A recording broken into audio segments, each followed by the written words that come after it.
Please go to the diary room. Every single season and learn everything that there is to know about everybody. Please make your way to the diary room. Celebrity, Brandon.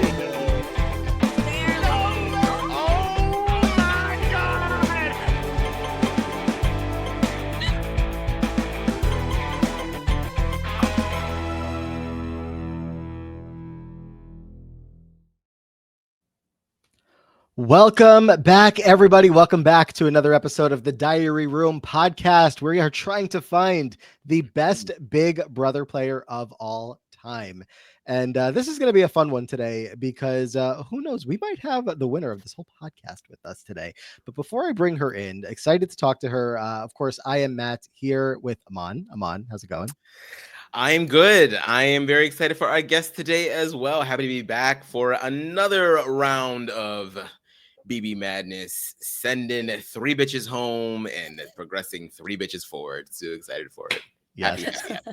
and I mean it when I say our guest here today, we will probably be talking about for the next few years as this competition continues. Somebody who is already into the second round. It is our reigning Big Brother champion, Chelsie. Chelsie, what's up?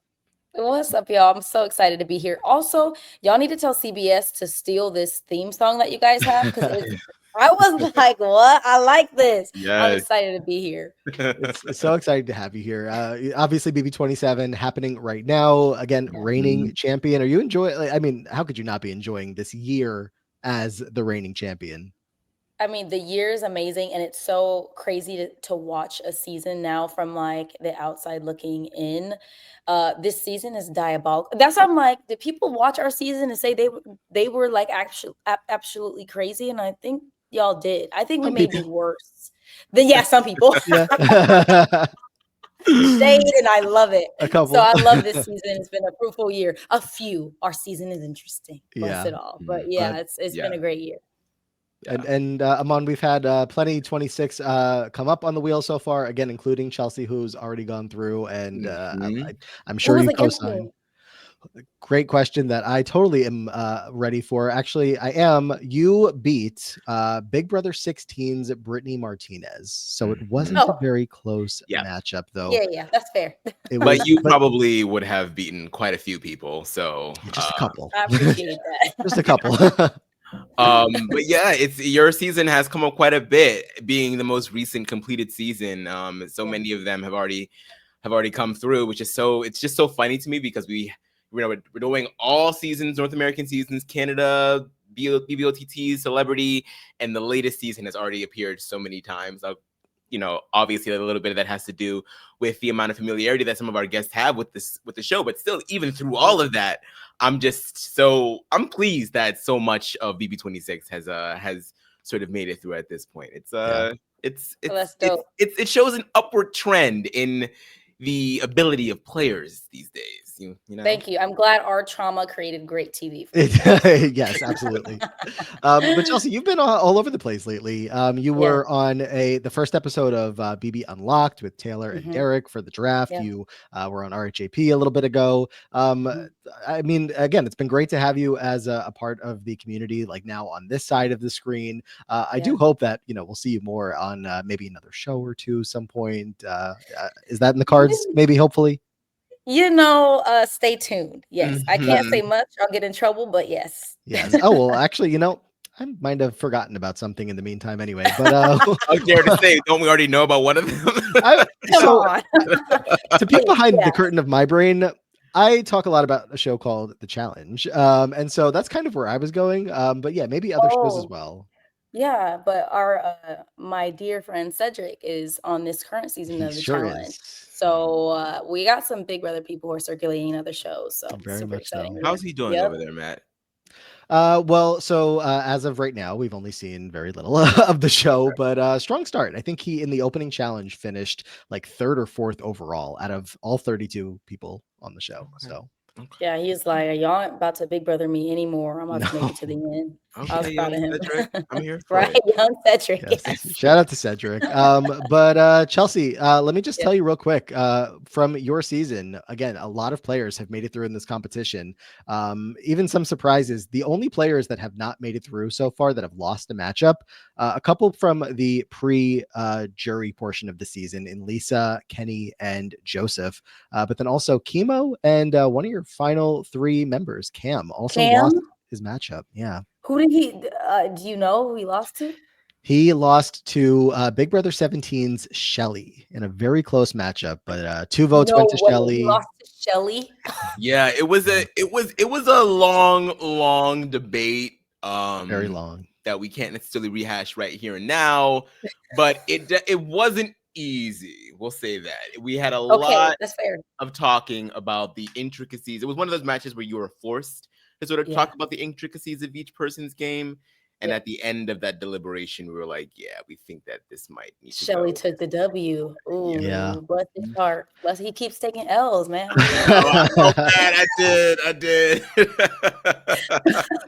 I today just did a Matt's podcast from my season called Figuring It Out, and Cam was brought up multiple times about his losses. So bless his heart. I'm hoping for some wins in the future. I mean, not to make it worse, but Cam lost his matchup and Matt won his.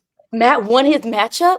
Matt won his against matchup. Who? Yeah, Matt was up against. So I don't. You're not a super BB Can watcher. No, I'm not. Seen it. Yeah. There's a guy on Big Brother Canada in the second to last season that they had that was so incredibly horrible. He was threatening to quit the show. Eventually, did quit the show. Big whiny crybaby.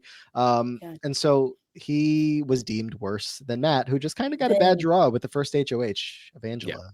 Yeah. Oh, literally, we talked about that today. It was just if the HOH was different, Matt's whole game would have been different. So yeah, I think it would have been a beast on this show. But yeah, that day 4, it just went downhill from there.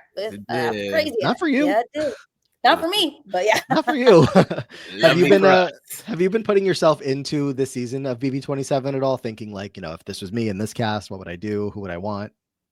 Yeah, I've been like dissecting this entire cast, trying to figure out who would I work. The interesting part about this cast that I can't get a read. Number one, the live feeds keep shutting off, so it's hard to get like a thorough storyline.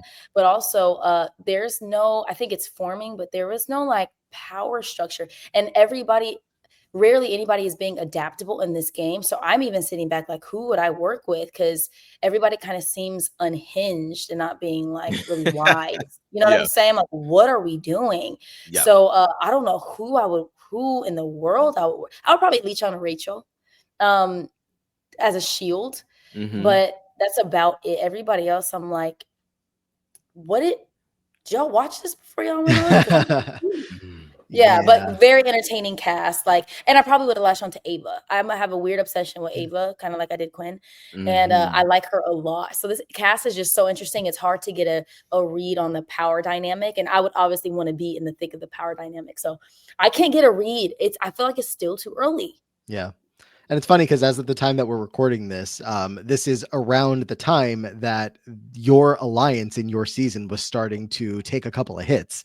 And so it's just, I'm sure that was not the most fun experience for you at the time. A couple of people in the house are experiencing that a little bit, but you got through it. Listen, anything can happen overnight in Big Brother. So that's why I'm like, it's a week by week game. It's hard to picture who's going to be. And that's the hard part. There's no clear, in my head right now, winner of this season. It's not clear. Like, this person is absolutely crushing it right now. It could literally be anybody's game. It's a matter of who's going to make the least amount of mistakes. The problem is they are all making mistakes. Yeah. Like, what are y'all? Y'all need to go sleep a little bit longer so we can think a little clearly. Anyways, but love them. Great characters. Do you happen to remember, Chelsie, exactly who's on your draft team with Taylor and Derek? Oh, 100% I remember. I have Morgan as my number 1 pick. Vince is my number 2. R.I.P. Zay is number 3. Number 4 was Lauren, and the 5th one was Adrian. That's not bad. I mean, it's not bad. Not bad. It's not bad, but we chose before the season. So we just went off of like pure vibes in their preseason interviews. And for me, like, I chose a couple people I chose. I'm like, that's just DR talk. Like, I don't fully believe what these people are saying. So I evaluated my picks differently. But yeah, Zay, I told him, I was like, you let me down, buddy. You let me down. Yeah, no, Cat GB King, it's crazy. Yeah, yeah, I know. I had the same mindset because I did the draft for RHAP and I also chose Adrian, not really buying too much into his preseason persona because it's wrapped up in so much excitement, so much saying what production wants you to say, what you think needs to be said, trying to portray yourself as whatever you believe to be a Big Brother super fan, great strategist would be. And we see that he's not, I won't say the antithesis of what he presented himself as, but definitely a more muted, reasonable version. He is, and I have felt it. Yep, 100%. Yeah. Look, it's been fun so far. Hopefully, when this podcast is coming out in 2 weeks or so, it's also still just as fun. And at that point, maybe Amon's getting closer to really catching up. Maybe he'll watch. I know. Some more BB Unlocked and all this stuff. He's a busy guy. Catch up. It's crazy. I'm trying. I'll be there in a couple weeks. I promise. But as for here and now, Chelsie, we were telling you a little bit before we got on, before we hit record.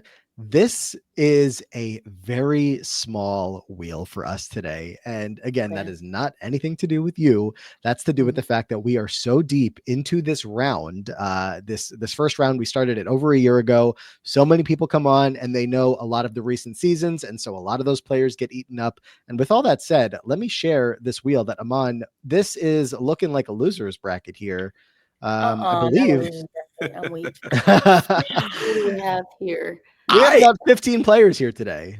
I absolutely live for this. This is kind of like a quick fire episode because gird your loins. If there's somebody on here that you are an absolute fan of, the likelihood of them going home has sort of really increased. So I'm kind of here for this. I'm here for this. We've never had a wheel this small, but I live. I really live. It's kind of like giving us a preview of how it's going to be when we eventually get down to this. Yeah, exactly. So this is what we're barreling towards anyway. Chelsie just kind of gave us a little bit of a kickstart, and I'm here for it. And Chelsie in particular, there's two names on here that you know rather well. Brooklyn and Rubina are both on this wheel today from your season that could very well come up. We also, Amon could be closing the door on 24 and 25 today. Blue is the last 25er. Joseph is the last 24er. 24er. So we'll see. But Chelsie, what about 20? We could potentially get rid of 20 as well. There's 3 from 20 on here. 3, yes. I was about to say there's a lot from 20 still. Fessy, Bailey, and Swaggy. We could get Bailey versus Swaggy today. Swaggy? If we got Bailey versus Swaggy, that would be crazy. We could. We have a couple of, we have Jeff and Jackie somehow, both from season 17. Chelsie, let me just real quick. Was 17 your first season that you watched? Because you're a newer fan of the show, right? No, I started watching season 12. Oh, It's been a minute. Was that Rachel's first season? I think it was season 12. Yeah. Yes. Yeah. So Rachel and Brennan were a huge reason that my family started watching the show. Her nobody's gonna come between me and my man. We quoted for at least. Oh yeah, we're in that Brencho army. Okay. Oh, we were in the Brencho army for sure. And I remember when I got off the show, we went to a charity event, and I'm in the elevator with Cam, and the elevator opens, and it's Brennan. And when I tell you, I acted a plum fool. I was like, you guys have no idea. My family loves y'all down. So it's been season 12. It's been a minute that I've been watching it. Yeah. Okay. But we're going with a couple more recent seasons here today. So I'm excited to see who comes up. I'm excited to see if we get, these 2 out of, I think, again, 15 picks from your season. Let's just do it. Without further ado, let's find our first player of the day here with Chelsie. Baby. In that wheel. All right. Well, not quite 26, but 23. Travis Maybe 23. Chelsie, ever run into Travis at any point? Is he out in LA?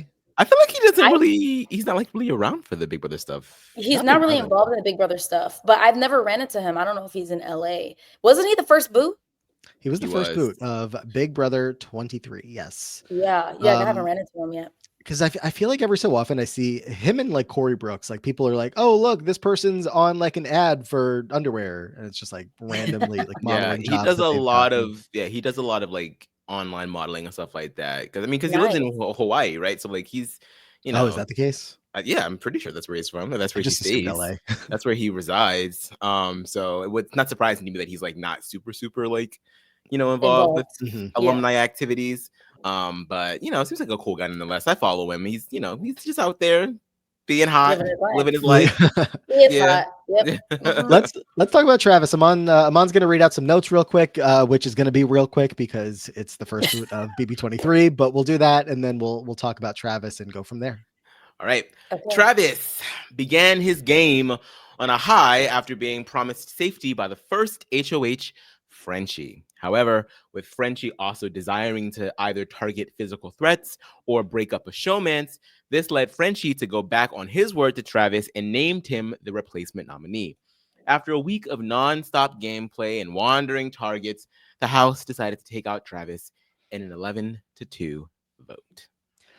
Chelsie, so this kind of lines up with what we were just talking about with Matt and the circumstances that he ended up with, one of your draft picks in Zay and what he ended up with, like the athletic guy that's been getting the boot pretty early lately. Obviously, Travis falls into that. Do you read anything into that more than just this is like a good player for us to start picking people off with? Yeah. In the beginning of Big Brother, I think the first 2 weeks, you don't have enough information to go off of who is deemed a good player. So the easiest thing that people say is somebody's physique. So you see that in a lot of it's either somebody's physique, which is like a Matt. If you have like a guy that looks like Matt, you don't want to compete against him. What are we talking about? So, or Zay, you don't want to compete against the strong muscular guys. So it's either those type of people or somebody that like just is rubbing the house the wrong way. You just don't have enough information. So you're trying to find reasons to put people on the block. And this is one of the, I don't think it's fair, but it's one of the easier reasons to like throw somebody on the block week one. And that's why you're seeing like a pattern of that. Yeah.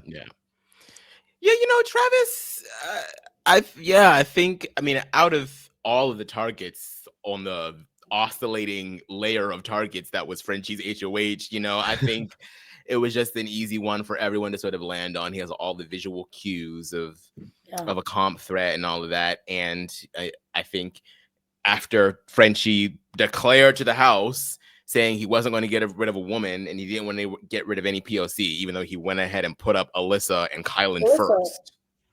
I think at the end of it all, when he started to get pressure for that, only the white men are left at that point. So, yeah. And I think that Travis, it's sort of like a bad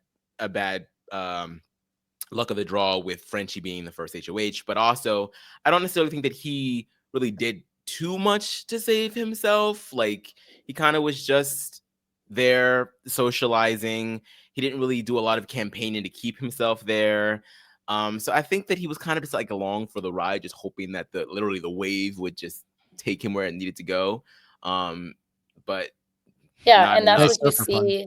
He's not like, he wasn't well insulated in the game at that time or integrated. So the best thing, and I think we saw it a little bit with Adrian this season, is like you're put on the block, even if you're against like two players that might not be as strong. A thing that will help you in that position is, are you well insulated and have people that are going to back you and fight for you like a Mickey was doing? So he just didn't have that in his season. I think it would have changed but it's so hard to get well insulated in the House in just 9 days. It really is. I feel like he was looking like the type of guy that if he had gotten past that first week, I would have had a little bit of confidence in him to go a little farther.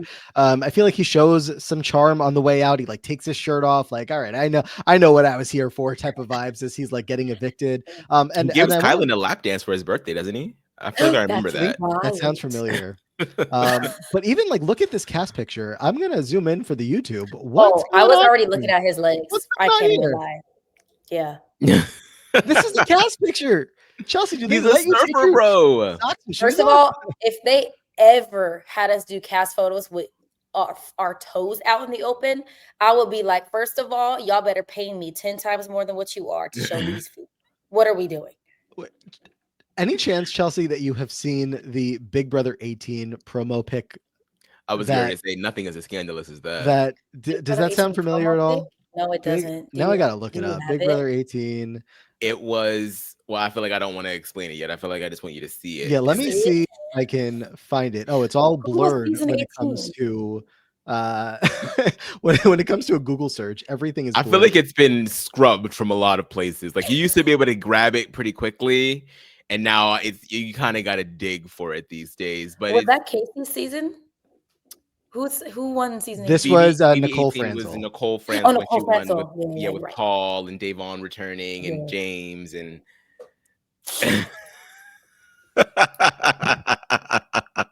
This is for those who may not have seen it. Is YouTube gonna get mad at us? Big Brother 18. Nothing showing. Promo. One of their promo shoots has nothing to do with Travis's feet. But there's so much more going on. They just did it, and like I remember people just like being like, okay, and then we kind of all just like collectively forgot about it, and then someone brought it up again. And then There's was no like, way this is real, you guys. This has to be AI. You think I just AI'd it in the past like minute? This is real. Because the fact of the matter, this had to be passed through multiple people. This idea. Oh yeah. Oh, it did. So I do believe, and I could be wrong, I do believe that all of them took these pictures separately. And then it was like photoshopped together. So it wasn't just 18 naked people walking around a room together, or maybe they had something on that we can't, I don't know. But this does come up from time to time on Twitter, Blue Sky, whatever. And we all collectively go, oh my God, yeah, that happened. I remember Davon being like, guys, stop asking me why they made us do that. We don't know. Yeah. Like, I mean, quite the icebreaker. If this really did happen, like all together, like imagine Chelsie, you get to know your cast that well right away. I wouldn't. I would walk out because you're not about to have me put a pillow in front of. This is insane that actually. Yeah, that's Big Brother real. is a family show. Yeah, not right know. then. They weren't.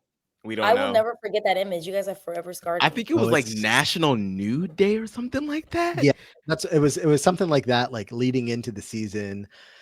That happened. And then, you know, all these years later, we got Travis just keeping the dogs out during his yeah, that makes Travis look like nothing at that point. That's nothing. Yeah. God. That's our first poll of the day here. Travis Long, first boot of Big Brother 23. Not a ton to report on, but is there a worse player on this wheel? Probably. Let's see. Let's find out where we go next here. Second poll of the day with Chelsie. Okay. Oh, that's wait. Oh, come on. Oh, that'd have been too perfect. Oh, that's so funny. That would have been so perfect. It was almost Frenchie versus Travis, but instead, Chelsie, about 10 minutes before I got on this podcast, guess what TikTok came up for me? It was a TikTok of Blue, who we just pulled, and you in a kitchen together. I don't know when you guys filmed that, how long ago, but you were on Blue's cooking show. Yeah, we cooked some Creole jambalaya. That girl could cook too. So yeah, we were she lives in LA. We kick it from time to time, but yeah, Blue's my girl. Family Style, I think, is the name of her show, right? Family Style. And she's got a bunch of Big Brother guests. Julie at one point called into. Yeah, Blue's I did see the show. Julie one. Yeah. Yeah.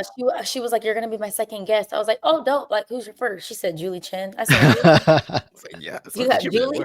You got Auntie Julie, my auntie." Okay, that's the one. Well, while I share Blue's graphic here, let me just also note for the record: Big Brother 25 done here in this round. Done with Blue. What happens with Blue? But knocking out another season following BB18. BB25 is done. Aman, notes on Blue. Blue, originally in the hands of an Onion Alliance, Family Style, and The Handful, Blue would still be affiliated with Riley's allies, Jag and Matt, after Riley's eviction, but would largely lurk in the shadows game-wise. During the double eviction on day 51, Blue would be nominated alongside her showmance, Jared, with the latter being evicted. When Jag nominated her alongside America, the house blindsided Blue by a vote of 4-0. She placed 7th. Speaking of Big Brother alumni making their way over to the challenge, along with Cedric, Blue is on this season as well. But Chelsie, the first thing that I think of when I think of Blue in Big Brother is all of the time that we spent with her, and I don't know where they stand right now, her and Jared and the showmans, and Blue knowing that Cirie was Jared's mom, but maybe not knowing, maybe yes knowing, the way that she had to navigate the Jared situation and the fact that Cirie was in the house was one of the more confusing times I've ever had watching the show, because I just did not know what she was thinking. I don't think she like fully was, and I think she would say that herself, that she was navigating that well. But also, like, there's so many other factors that went into. Well, Blue kind of like she wasn't strongly aligned with people, and she wasn't playing necessarily a hard game. And then she just got associated with somebody who wasn't playing well, which is Jared. And then the layer of being in a showmance is just Right. added eyes. But yeah, I don't her navigating Sari and Jared. I was like, I don't think you navigated this well or at all. She didn't seem to know what to do with the information, Amon. We were all again thinking like, did she actually learn it? Did he actually tell her? It seems like he told her, but He told her, and she and like he told her, and she knew, but she didn't do anything with the right. She information. kept it all to Yeah, herself. she kept it. What I would have used that information and leveraged that to create alliances, to build trust with Sari, and a little bit of fear. Like I know your secret. So she should have used it to leverage it, but she didn't. She had the blinders on with Jared, showmance, all the things, but And she could have used that in her benefit. if nothing else, once Jared was gone, I feel like it kept her and Sari like unspokenly like pretty close. Close, Where yeah. she like I feel like Sari was looking out for her as best as she possibly could. Blue was never, the biggest contender to win the game or win the season or to do the best out of the fields of players that were there. But I still feel like she put in a valiant effort. She Yeah. is a very strong social person and player. Yes. So I feel like that is definitely a point in her favor. 100%. Yeah, I mean, it was great. It was good for her that her and Jerry did end up being in a showmance, because it did give her sort of, she was in close proximity to Sari, who had like a nice little lock on the house in the beginning of the game. Now, obviously, the actual showmance and some of the conversations that we become privy to between the two of them weren't always the best. So, but that's neither here nor there. But even with him getting evicted, I do think that she was a lot more active than I think people maybe cared to remember or to give her credit for, sort of like pivoting her gameplay to being in with the Minutemen at that point in Matt and Jag. I think it was what really helped her stay afloat all the way until the final 7. So I think there is definitely a gamer in Blue. I just think that she spent so much time with Jared in the beginning that it sort of like just really started kept playing her. too late. Yeah. Mhm. She had to play catch up, and it's always hard playing catch up in Big Brother. Yep. It is. And plenty of times I feel like we were talking about her and some of the other people that were outside of like, it's not really, there wasn't a power structure necessarily. I feel like, but you wanted her to be able to link up with like a Corey in America, and it just wasn't clicking. Things weren't, they weren't winning competitions to be able to move forward when Matt and Jag were winning absolutely everything. The weird part was especially though, when she goes out on Jag's HOH and Jag and her and kind of Matt, like that was like a working group throughout a couple different points in the season. So again, I was just kind of pretty confused in the perception of her within the house, and then just what went wrong along the way. But it's just that she became, the longer that she stayed, the more confident she would become, and she came close to winning a few of those HOHs and those vetoes. And I think at that point, Jag was like, "Oh, I can't have that. I need to maintain the fact that I am the He's number so one smart. top He person." clocks that. He's so smart. If you show any ounce of competitive, like being competitive or a good player, he's clocking it. And he's like, oh, no competition is gonna stand against me. So yeah, compared to who else was on their season, yeah, she's one of the top in the women's section, one of the top competitors when it comes to women on that season. So yeah, he did the smart thing. Yeah. Last player here of Big Brother 25. Is she going to make it through and bring the numbers up for BB25? Chelsie, what do you think between Blue and Travis? Which one of these is the better player, stronger contender to move forward in this bracket?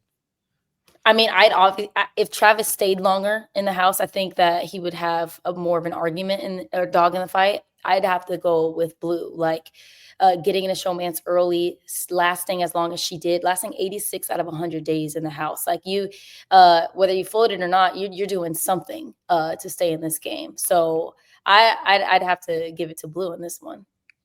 Amon? Yeah, I agree with Chelsie. I think Blue just may have played a little bit too late towards the end, but played nonetheless and had much more of a game to show for than Travis did. So Yeah, gonna go 3-0 on blue there.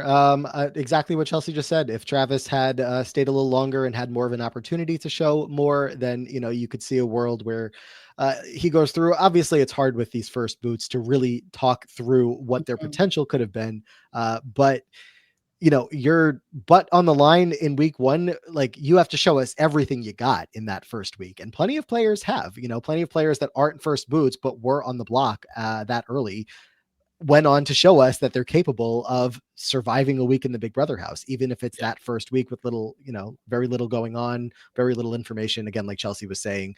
So if you just can't make it, sometimes we just don't have enough. And so blue advances. There we go. Let's go blue. BB25, 17 players with Suri, 10 of them advanced to round 2, 7 of them are staying behind. Wow, that's a pretty good average for BB25. Good for them. So, not bad. Luke, Kirsten, Riley, Red, Jared, Cameron, and Bowie Jane are those who stay behind, and we'll go in more in depth as we go. But let's, for now, get back to the wheel, if I can open the wheel, and see where we are going next today.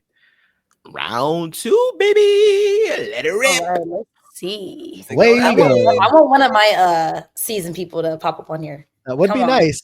Oh, so close to Rubina, but instead, I think it's gonna be Jeff. Oh, okay. Joseph. We're knocking out 2 back-to-back seasons here. Chelsie, this is the last player from Big Brother 24 to come up and run. Joseph is so amazing. I love him so much. Joseph 25 off the map. I live for it. That. That's crazy. Making history here. Round 1. We're getting through it. All right, Amon, we have notes on Joseph. He was 24 at the time, right? Or turned 25? Season. Well, like his age. I think he was 24 on the show. Yeah, I think. The whole like thing was about how he turned 25 and became a whole new person, right? If I'm getting the exact number wrong, I apologize. Yeah. Oh yeah. I remember that now. Yeah, it was like when the whole leftovers and everything was forming. I think he posted recently that it was his birthday, and it was like Joseph 27 taking on whatever age he's at now. Anyway, let's put this handsome man's face on the screen, shall we? He's so handsome. I know. Sure is. Joseph, a last-minute replacement. Joseph was known for his social game, friendship with Taylor, and his role in forming the leftovers. When the split house double eviction twist was unleashed during week 7, Joseph was separated from his closest allies such as Taylor and Monty and was immediately targeted by HOH Terrence, who felt threatened by Joseph's relationship with Monty. His ally Kyle decided to betray him and expose the leftovers to Alyssa and Terrence. While Joseph campaigned hard for his safety in the game, this was not enough as he got evicted by a vote of 2-0. Chelsie, can you believe there's a world that Joseph wasn't even on our show, on our screen? He was an alternate for Marvin, whoever the heck Marvin was. I did not know he was alternate. Yeah. They switched him. And I could not imagine a Big Brother world without him, to be honest. Yeah. The season without him, especially as his dynamic with the leftovers with Taylor just becomes such a big part of the story. But yeah, a man named Marvin was supposed to be on this cast. He was from a show called The Circle, that of course many know, but is no longer on, as far as I'm aware. Marvin wasn't able to compete. Joseph steps in. And again, I can't imagine that we almost just didn't get this man on the cast, if nothing else for his dashing good looks, but also for what he brought to the game. Chelsie, he was part of, again, this Leftovers Alliance that really was like the heart of the season. Yeah. And it sucks. I hated how he went out with the twist and having them separated. It just like, because had they all been voting together in the same house, I feel like his outcome would have been a little bit different. So I just hate that the twist of the game messed up his season for him. Like I wanted him to go really far in this game, but yeah. And him getting betrayed by his closest out. I was just frustrated. That frustrated me. So and to leave during I think he was outside during that twist. They had to live. Which sucks. Like, when T-Core went home during Janky World, I'm like, it sucks to even go home, but then your last week is like this? Yeah. Absolutely not. So Joseph needs redemption. I love this guy. But yeah, a huge part of the Leftovers, which was central to the season. Did T-Core leave by going back through the house to get to the stage door? Yeah. She had to go back through the house. Okay, so like that's just I can't imagine a world where you don't go back in the house and like get to say goodbye to these walls and the kitchen and Right. just Yes. that's weird. But yeah, Amon Joseph, the victim of that same kind of not the exact same twist, but of the after. Yeah. I remember everyone was everyone was pitchforks for Kyle during this entire thing, and it was not a bad move by Kyle. I mean, you can't begrudge what he did. I mean, you can begrudge what he did the week after, but for this particular move, I think I mean it's dog eat dog in the Big Brother house. You got to get them before they get you. But what's 100%. frustrating is that Joseph wasn't really going to try to come for Kyle either, which is like I feel like he probably would have tried to. I think who was he trying to go for at that point? I think that actually might have been the downfall. Actually, is that like I don't think he was.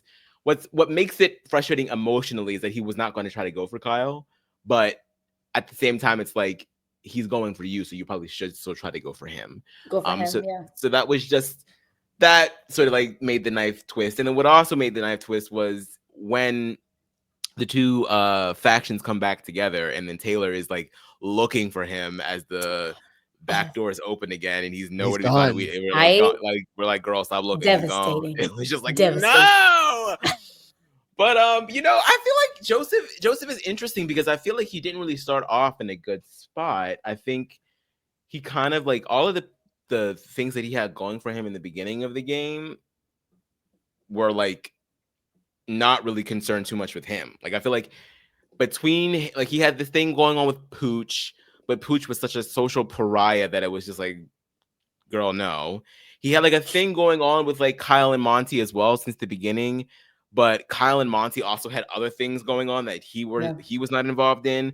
So I feel like he really didn't really have a pocket until the leftovers, and that's when things began to really shift. But then of course what happens after the leftovers is the damn twist. The twist. So it's just like I feel like we didn't really get a chance to really see him in his element, and when his back was up against the wall, he proved himself not to have as much of a killer instinct as Kyle did, and I think that's ultimately what does him in. So it's like I'm like in the middle with Joseph. I feel like he has the potential to be a really good player, but I feel like we just didn't really get a chance to see too much of it, Yeah. And I just put the card away, but I don't think he was winning many competitions either. I feel like was part of his story, unfortunately for him. And so you're just like, you see this guy and, we're just talking about like the athletic beast that you see coming into a season and you expect maybe that. So if he had won more competitions and was able to kind of like push power in exactly how he wanted it to go, maybe you have a little bit more to chew on there. But as far as like, I think he's a better player than Blue, not to bring the two competitions together, but like along the same lines of just like a very social person who Joseph had better allies available to him to actually make a run. And of course, as both of you were saying, this twist, it was just impossible for him to get out once that group of five settled into their dynamics. If he was able to get back in that house, if he made it past that week and could reunite with Taylor or whoever else he could, Turner maybe, Turner was outside, whatever, you could see a world where it goes better. If nothing else, would love to see Joseph back on TV someday. Maybe sometime soon. That would be great. Who knows? Anyway, let us find an opponent. Find him an opponent. Oh my god. For Joseph Abden. Could go many ways. I don't know. Because I feel like everyone that's kind of left is sort of I don't know. There's a couple of good players left, yeah. So it's a little scary. But he's gonna be up against all right. Maybe we'll be okay. We'll start another 17's Jeff Weldon. And so that was really close. Shady. I love it. Because if it wasn't Jeff, it was about to be Brooklyn. So that would have been fun. But no, we're gonna go Joseph versus Jeff. Yes. Okay. All right, Jeff came into the game alongside his amazing race partner, Jackie. Jeff played a low-key game, making several connections and not being open about his true intentions. However, in week 3, he soon became a target to Austin when he began having a flirtatious relationship with Liz and figuring out Liz could have a twin in the house playing as her. Vanessa and Austin staged a fight with Jeff to make him public enemy number 1 so that they had a reason to send him home. After being thrown on the block by Vanessa, he was evicted by a vote of 7-4, placing 15th. Yeah. Going from the amazing after race after 10th place, there should be no names for anything after that, because 15th place is actually crazy. Yeah. Oh boy. This man, 29 days in the house is crazy for someone who made such a little impression on the game. I'm sorry, but like, what is there? What the story coming into the season is, we have this team from The Amazing Race, Jeff and Jackie, and Phil's like dropping them off at the front door with Julie, and it's like, go have fun. But then we're like, okay, so if you're bringing, 2 of Amazing Race's best, that's what we're expecting. Jackie delivered for the most part. Jeff, what? I don't know. I wasn't getting a whole lot out of Jeff throughout his time on the show. Even like his dynamic with Jackie was confusing and didn't seem to be anything worth even getting a storyline on the show necessarily. Chelsie, you have any stronger memories of Jeff that maybe I'm forgetting? No, and I think that's like the problem. Yeah. I don't have a lot of memory at all of his game. And I think there's 2 issues.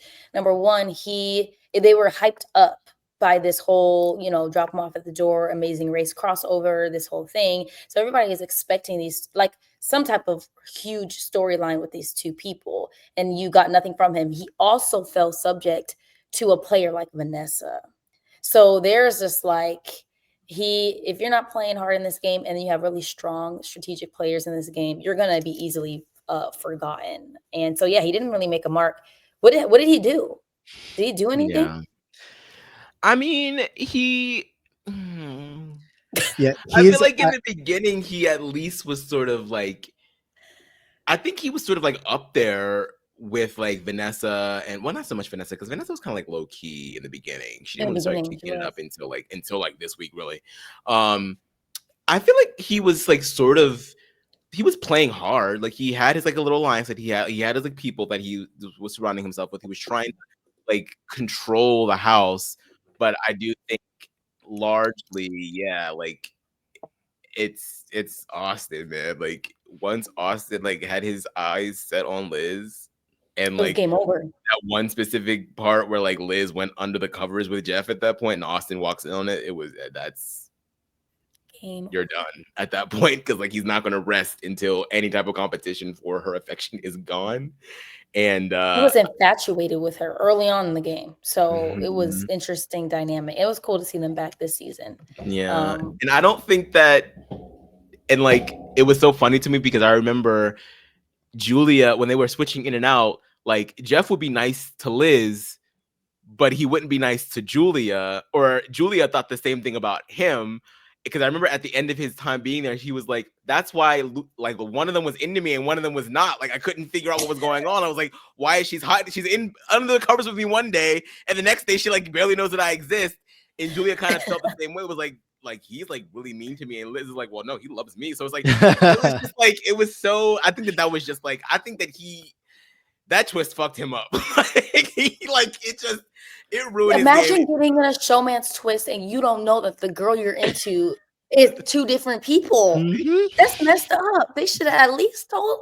Like, that's messed up. That's crazy. Absolutely insane. Aman, does this quote ring a bell from one Vanessa Russo? You must be like silly. Yes. Because that was said to Jeff. That was said to Jeff as tension was getting high between him and I guess with Austin over Liz or whatever with Vanessa. I can't remember the specifics. I don't remember the exact, but this was them. This is the signature Vanessa Russo move. Yes, of creating an issue and creating a larger issue out of that small issue, just so that everyone in the house could see you're the problem. You need to go home. And I feel like he was the very first victim of the Russo maneuver. The Russo maneuver, 100%. Yeah. Yeah. I don't. Yeah. Is this even like a competition in this one, or what? All I have to say, Chelsie, is that I think, going from The Amazing Race to Big Brother might be tougher than maybe the other way around. And if anybody ever does it the other way around, maybe they'll be able to, speak to it, but we'll see. Yeah, maybe. Like we'll see. Maybe see. that's the case. Yeah. But for now, we have Jeff versus Joseph. And Chelsie, I'm gonna kick things off with you again. I'm Team Joseph all the way. He's better socially. He was aligned with the right people. He started playing a little bit too late. And we see in Big Brother, when you play a little bit too late, it's going to be very, very hard for you to catch back up. So I'm going with Team Joseph. Makes sense. Aman? I will also be going with Mr. Abdeen. All here for it. I mean, how do you have a last name like that literally has the word abs in it? Am I doing too much here? You need It literally when I first met him, when I got out the Big Brother house at like the after party, and I was infatuated with him in the house. I'm like, I can't wait to meet Joseph. I was talking him up on the live feeds. I almost forgot at a point, like he's gonna see this. Anyways, he comes up to me and I'm like dying, but he is wearing a shirt and his chest is out. Typical Joseph. He's never wearing a shirt. And I look down at his chest because obviously who wouldn't? But he has glitter all over him. And I said, what? He said Lisa got to me. I was gonna say, was Lisa? Would Lisa have anything to do with it? But she just came up to me and put glitter on my chest. I didn't know what to do. I would have been like, Lisa, I don't think he needs that for the extra attention. Yo, her and that damn glitter, yo. Glitter, don't get me started. I'm sure all of you are still finding it all over. I'm surprised they let her bring that in there. I'm really shocked because they be confiscating all types of shit and they wouldn't confiscate the glitter. Y'all let her bring the glitter in the house. Who I gotta talk to? I mean, that was her, right? She was like dropping it in people's food, or am I thinking? Yes, she'd be like, "You want some glitter on your fish?" Like, no, bitch, I don't want no damn glitter on my fish. Not glitter on the fish. She was trying to put glitter on Tucker's pasta. He's like, no. Oh my god. What a feud.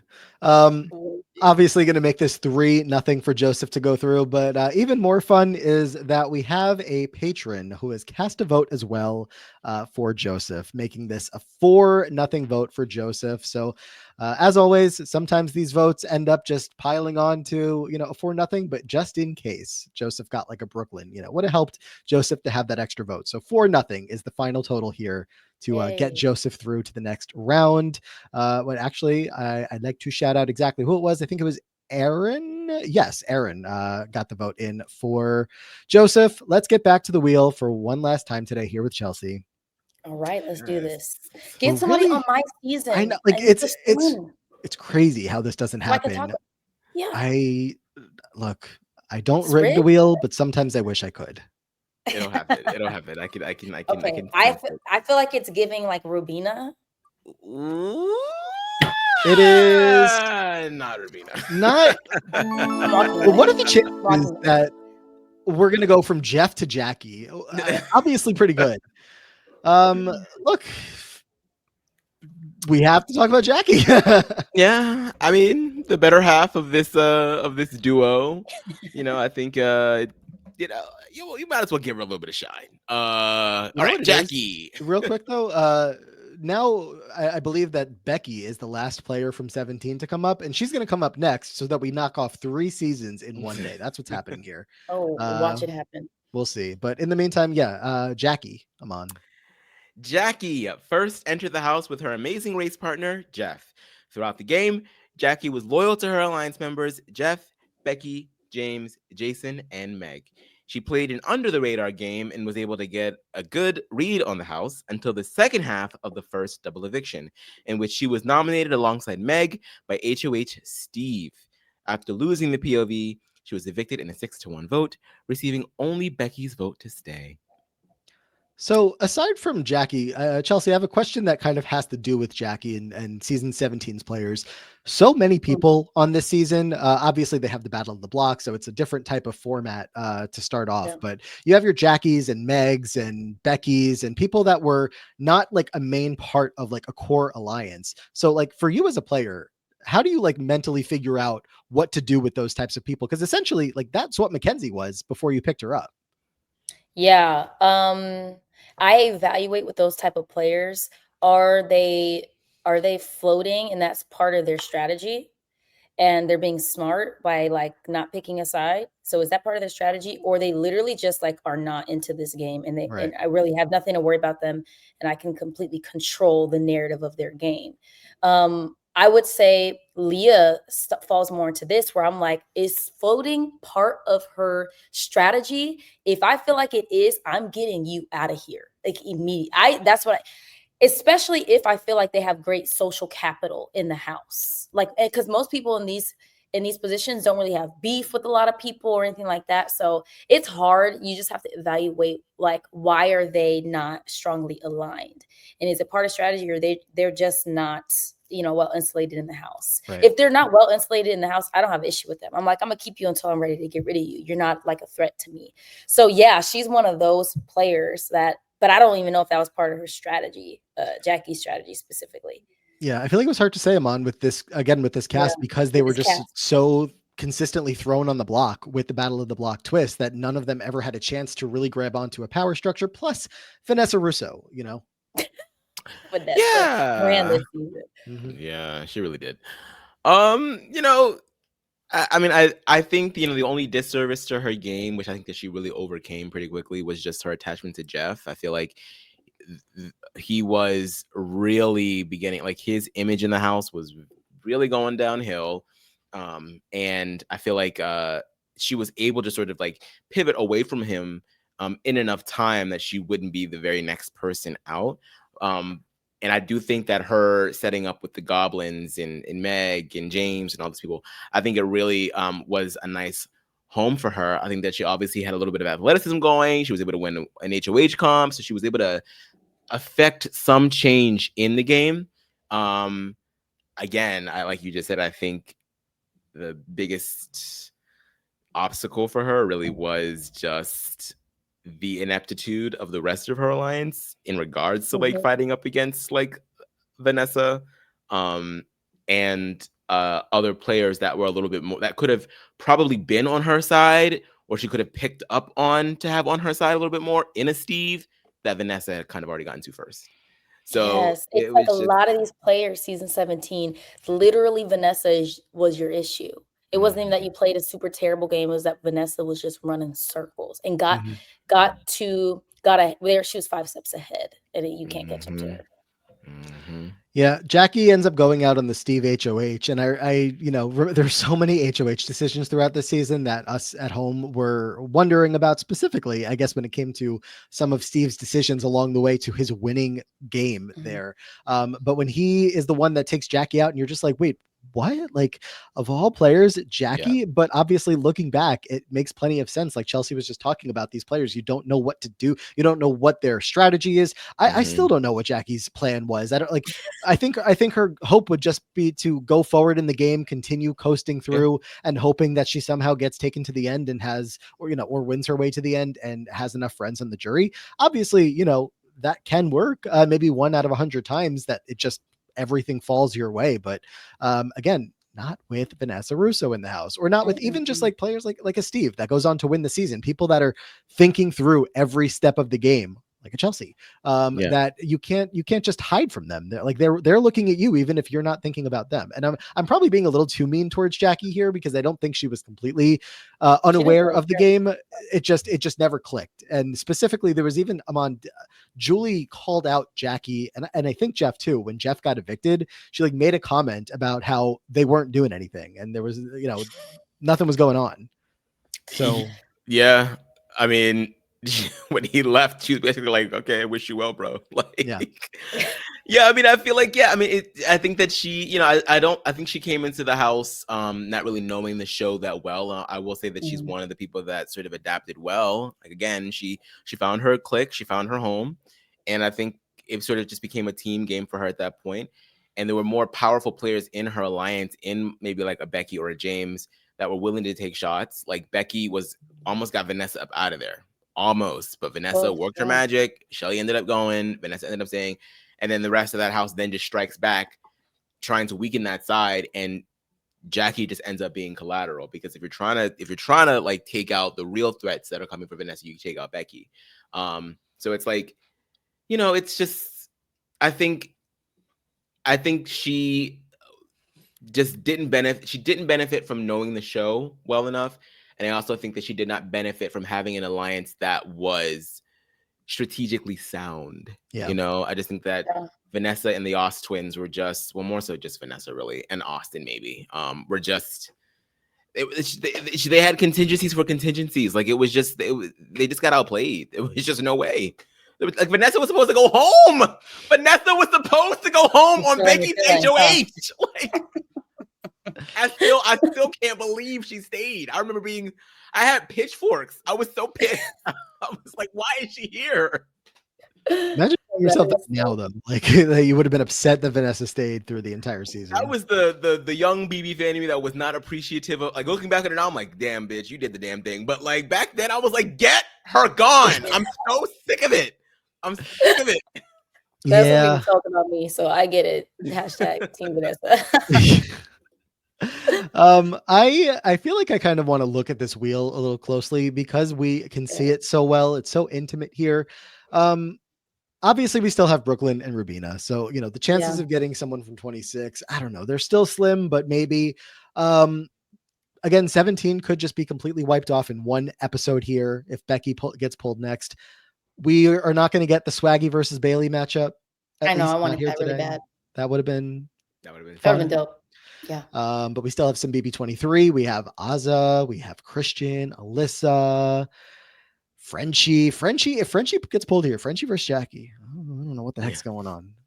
20. We have Fessy. We have I already said Bailey, Swaggy. The options, the possibilities. Would have been fun. That would have been fun. The possibilities are endless. Are we ready to find out? Here we go. Yeah, we're ready. Gone. The cook, like Azza could be the last member of the cookout. Azza could be the last member. Yeah. Well, let's find out. One last spin of the day here with Chelsie. Who is it going to be? Round and round it goes. Will it? Yay! Yes! Big Brother 26's Rubina. My girl. Yes. Great way to end it. It's a great way to end it. I live. Let's talk about Rubina, who, I mean, we'll read the intro, Amon, but I don't know that we need it, given who is with us. Yes, Rubina, forming an unbreakable trio with Chemo and T-Core and a showmance with Tucker. Rubina was in a comfortable spot for the first few weeks. Week 4, Quinn targeted her in an attempt to weaken his rival Tucker, which backfired as Chemo and T-Core flipped to keep her instead. After T-Core's strategic oversight inadvertently sent Tucker home, Rubina stayed loyal to her and Chemo for the rest of the game. But this caused others to turn on the trio as the numbers dwindled for being a powerful voting bloc. Eventually, outlasting her allies, Rubina managed to reach the final 4, unable to convince the final veto holder Mackenzie to turn on Cam instead. Rubina was instead evicted. R.I.P. R.I.P. So there's a lot to get into when it comes to Rubina. Chelsie, obviously the group that Rubina formed with T-Core and Chemo is like the defining part of the season after Rubina loses Tucker. But for me, the first place I need to start with is the moment that I said, what is going on here when Rubina, I guess Tucker was about to leave and they shared that big kiss in front of the rest of the house and officially let you all know that this was a thing. Chelsie is close up to the camera right now. Listen, it just showed the level of, or the lack of awareness of the show when it came to them two. And like T-Core and Chemo tried to tell him like, yo, don't go public. You might want to keep this under wraps. But we had like what they don't show. I don't think they showed this, but no, they didn't. We had like a halfway party, like halfway through the season. I think it was day 44 or 45. I think it was day 44.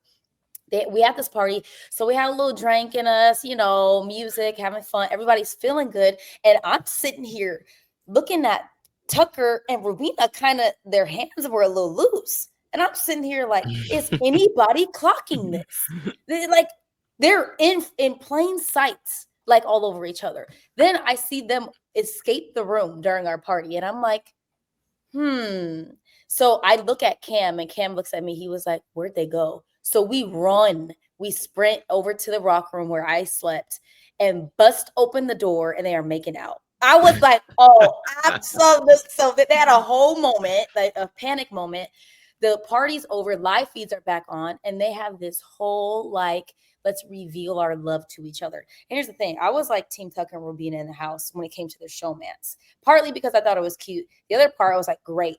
You just put a target on your back. I love that so much. Keep making out. But the whole fiasco, all of us went like after that whole like, hello, we're here moment happened. We were all like, that was the dumbest thing they could have ever did.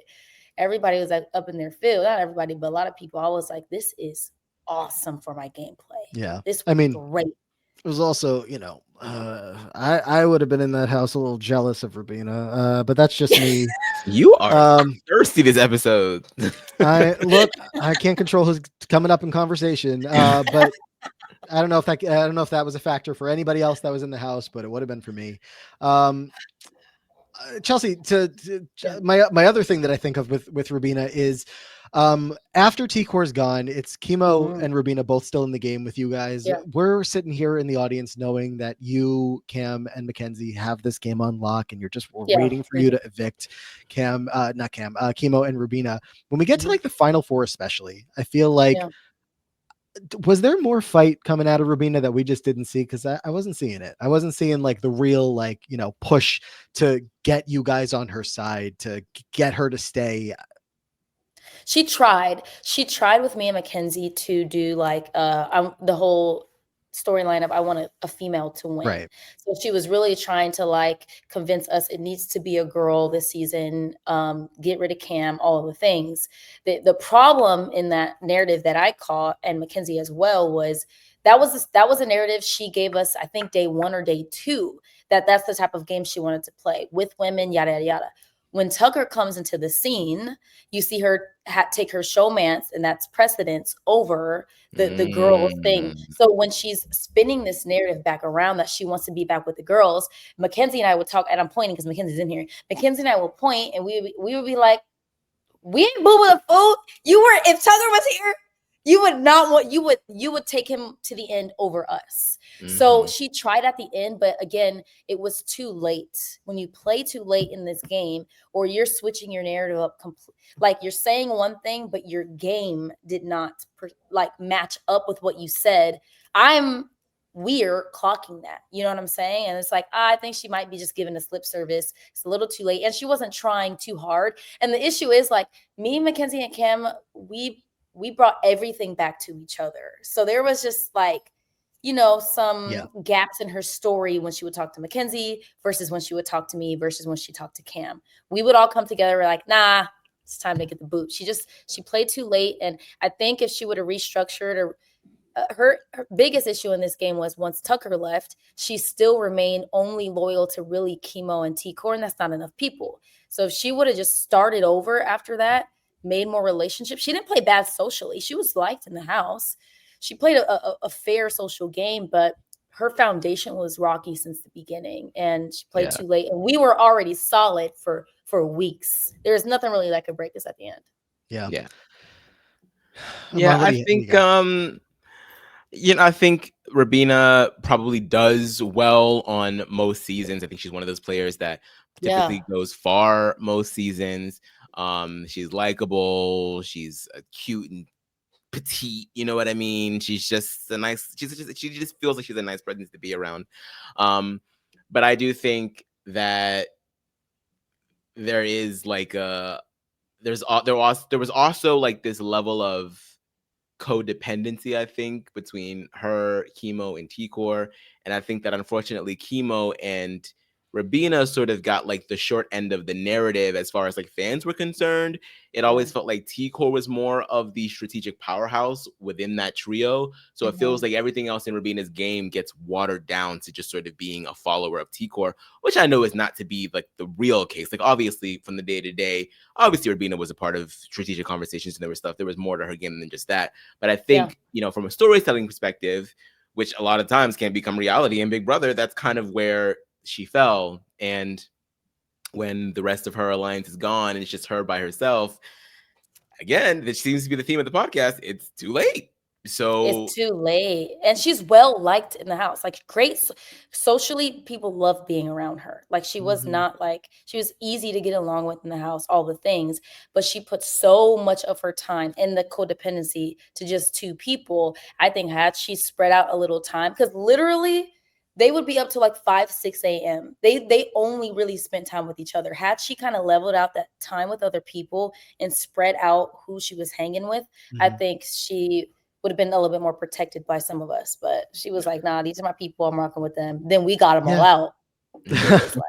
There was just like a couple of points where she was like just so aware that she was saying that she was T-Core's shield, and that like she was going to be the one that gets hit first before T-Core does, because she knew that T-Core was playing such a good game. And it was just like times like that I was like, but don't be comfortable with that position. So then what are you going to do about it? It's like, so what now? Now that you're saying that, now what? Right. So that was tough. But of course, all the pluses to her game, the good side of everything she had going on, exactly what Chelsie was just saying. She was extremely well liked. If it came down to just her, how many times was she on the block, that, you still felt good about her. You still felt like she was somebody that you could pull in, and she makes it all the way to 4th place. And of course, that's nothing to knock. So I do feel like she lacked the killer instinct that it takes to win the game. And again, play with a player like Chelsie. But it wasn't horrible. Wasn't the worst by any means. Wasn't the worst at all. No. And we're going to get this vote here between Rubina and Jackie. I don't feel like it's too far off, these two players, like both just a little bit passive, as we're talking about, and neither with like season defining moves per se. I don't know. This is a hard one, to be honest. Who did Jackie get on her HOH again? Pop quiz, BB17. I cannot remember for the life of me who it was, because that's really because to me right now, I'm stuck. I'm stuck because obviously Rubina made it farther. Jackie was dethroned on her HOH. Oh, that's right. That's why I can remember. Yeah, it was her and Vanessa, Sheenam, and whatever. She was dethroned. See, because I feel like Jackie shows a bit more like game sense and just sort of like general know where to go, stuff like that.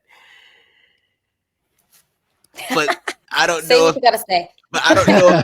I don't know if it's as much to really eclipse Rubina either. Whereas I feel like what Jackie lacks, what Rubina does have is like sort of like longevity, and I think a little bit of that has to do with just like a little bit of personality, a little bit of likability. Not to say that Jackie isn't likable, but I just think that I just feel like Rubina is much more malleable as a player than Jackie was. I feel like Jackie was clearly seen as a threat, whereas I feel like Rubina doesn't. I feel like Rubina manages her threat level better, but I don't necessarily know if Rubina is managing her threat level or if she's just generally not threatening. I'm just like, that wasn't part of her gameplay, which goes back to these floater type of players. Yeah, it's like I think Leah managed her threat level pretty well, and that was intentional for her. She's trying to play this social game so people don't see her as a threat. That was an intentional part of her gameplay. Rubina just was not a threat. Like she just wasn't trying to be. She wasn't trying to be in power, any of those things. She did get herself taken off the block, and she did have the whole house flip their vote and vote Cedric out pretty much last minute. So she had a lot of she was on the block a couple times, survived it. I mean, it's hard. It's two different games. That's why it's hard to choose. Do I have to vote first? Because I don't know. I mean, if you know your vote, you can. But I also wouldn't say you have to vote first, because I think we're all still deciding. Just when it comes to Rubina, I mean, I feel like she's like she plays with her heart much more than her head. And her heart at the beginning of the game fell, of course, for Tucker. And so she was just so focused on that. And then her heart was then kind of moved into the T-Core and chemo camp, where she was like, I love both of you. Obviously, we're going from kind of love to friendship there. But again, still, she was very emotional over the friendship that she made with the two of them. And so that was a big thing. Yeah, when T-Core won HOH and all three of them were in the bathroom crying, I was like, if y'all don't I can see that. They were like sobbing in the bathroom. They were like, and they're like, "You did this, Tico. You're so great. Congratulations." I was like, "This is sweet," but like, they loved each other. They had a lot of love. Did they air when she won HOH? How she like fell on the floor and like Tucker and all of them were like crying on the floor as she won HOH? When T-Core won? I'm pretty sure, yeah. It sounds familiar. It was the whole moment, and people Yeah. were crying. I'm like, first of all, Tucker, why are you crying? You about to go up on this block? I'm gonna make sure. By his own choice. I don't know. I genuinely feel like I could be persuaded either way. I guess I could say I'm kind of leaning Rubina. I could be open to being persuaded either way, just because while I feel like we've been talking through a couple of like mistakes that Rubina makes throughout the game, the lack of killer instinct. I mean, that's both of them. Jackie doesn't have the killer instinct either. I feel like Jackie was able to see the game and see like a little bit of what she should have done, but she never did anything about it. And so it's not like I can definitively say, even though Rubina made some mistakes and showed a couple of moments in the game where I was like, wait, like that's not what I'm looking for in a Big Brother player to like advance their own game. I wasn't seeing that from Jackie either. So then you kind of look again at like how long they were able to stay afloat in a coasting type of position, and Rubina made it obviously much further than Jackie did.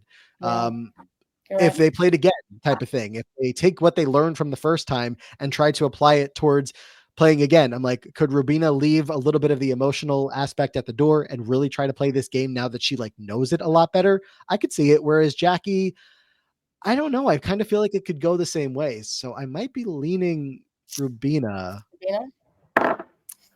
I think what I'm trying to make it come down to for me is, why did each of them go home? And so for me, Jackie goes home because she's collateral for the goblins. It weakens Meg, it weakens James, it weakens Becky. And I do think she does demonstrate that she can win comps. She has chosen a side. She knows where she's going to go. They know that she would come for them in like the Ostwins and Vanessa. Rubina goes home because all of her other allies are gone. Chelsie had Mackenzie on lock. Cam was there. Poor Cam. But he was still integrated within that three between Chelsie, Cam, and Mackenzie. Like you're saying Chelsea's name, which is not right here. I'm thinking about it to read like I love it. So to me, one exit indicates more of a stronger player, of an active presence in the game, and so therefore I think I'm gonna have to go for Jackie. Oh, I should have voted first. Okay, it all comes down to me. Okay, this is it. I'm trying to remove bias out of this. And you know what? But I was about to say, there is no shame in voting for your friend. We have had plenty of house guests that have voted for their friends, and because here's the thing, they both had faults. So I'm evaluating not like what got them out of the house, but I'm evaluating what caused them to last a little bit longer, because Rubina too could have been collateral like T-Core was. So I'm evaluating that, and like a lost showmance. Well, both of them, and some had lost a partner. And who, so I'm gonna go with Rubina. I just am. Yeah. I'm here for it. Yeah, no, absolutely fair. And again, I probably could have been persuaded to vote Jackie. I can see the argument. I think sure. The argument might be less of like pro Jackie if this were to go in her favor, and just anti Rubina based on all of these like times that we're pointing out in the game where, you know, you're like, well, why do you feel that way? Why are you saying that? You know, the pitch that Final Four that just wasn't going to land, but also, you know, she's playing against a strong player. Her name is Chelsie. So it was going to be tough to get around that. And again, I do think that Rubina does well in every season that she goes on. I think that you know, if she is able to, she's one of those people that I would love to see her get another chance, because now that she goes into it knowing what she does know, like, And That that's would be it. Like with Jackie, like though she didn't come from Big Brother, she came from a show where you do have a leg up in awareness of what it means to be on a show. Rubina just came straight, like had no idea what she's getting herself into, and I think was able to adapt as she learned the game a little bit more. Again, the theme of this podcast: just too late to learn how to play Big Brother, and didn't have a plan, a foundation, and we clocked it. So yeah, I go Rubina. Keep BB26 we can send alive. Rubina through here with Chelsie. So, you know, I think that's a fun way to end this. Just to recap, Rubina, of course, just went through to the next round. Jackie staying behind, as is her amazing race partner. How crazy for this to all be in the same episode. Jeff from Big Brother 17 also evicted here today in favor of Joseph from BB24. By the way, just real quick on BB24, I mentioned it closes out that season. Aman, of the many players on BB24, only six went through. What a cast that only 6 players from that season are seeing the second round. It's Jasmine, Joseph, Michael, Brittany, Turner, and Taylor. That's it. Dang. Yeah, I guess Taylor's karma got a lot of them again. That dang Taylor's karma, man, pisses me off. I guess, you know, one of the big names that stands out that didn't go through is Monty. But hey, it was Monty versus Davon. Chelsie, what were we to do? Oh, come on, Mama Day. What are we talking about? What were we gonna do? I couldn't. I'm sorry. So, that's the BB24 update. And again, Blue, the last person from BB25 to be pulled and is going through to the next round over BB23 first boot Travis. That brings us to a close, Chelsie. We did it. 3 more players going through, including one that you know pretty well. That is what's up. That's what I'm talking about. Any quick pitch for Brooklyn whenever she does come up?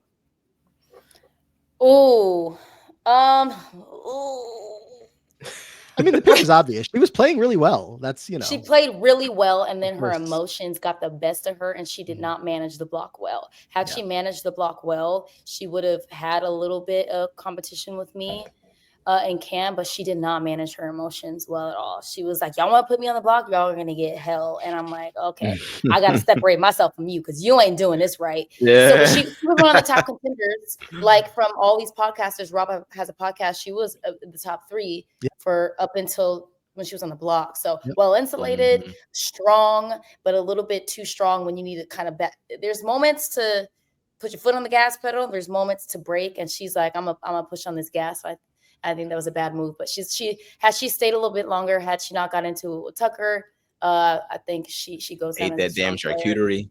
That charcuterie board got her messed up. I didn't know that was a thing. Mackenzie and I, when we did BB Comics, we're like, charcuterie thief?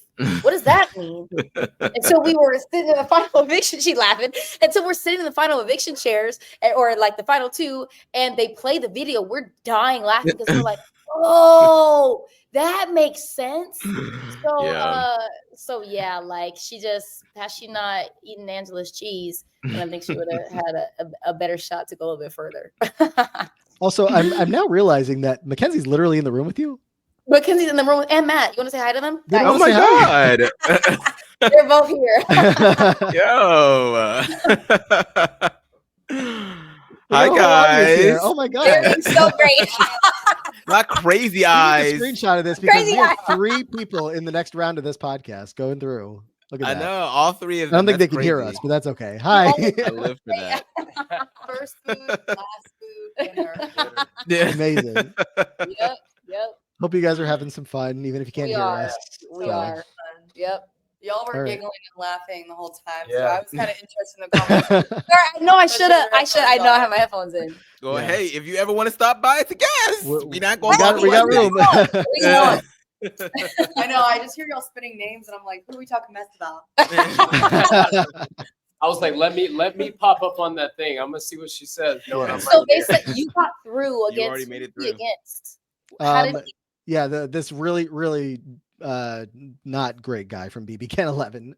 So they spin a wheel and it's 2 players, and we have to decide who is the best of those players. I didn't hear my name. like So because you already went Who through. Mackenzie beat? Mackenzie won her matchup against Mimi from BB25. Oh I like yeah. too. Shouldn't have won so many comps. Yeah, it was those comps. It was those comps, girl. Got 'em. Yeah. That's right. Can't nobody beat her. Yeah. Yeah, y'all should go on. That'll be fun. Yeah, but absolutely. yeah, you made it through. You got 1 W. All three of you made it through. I was there for 10 days. You know what I mean? Like that guy must have sucked. Anybody else wins HOH, maybe we're talking a different story. Yeah. 100%. 100%. We started. That's what they said to 100%. start. Yeah. You'll get them on a. This will be on our podcast.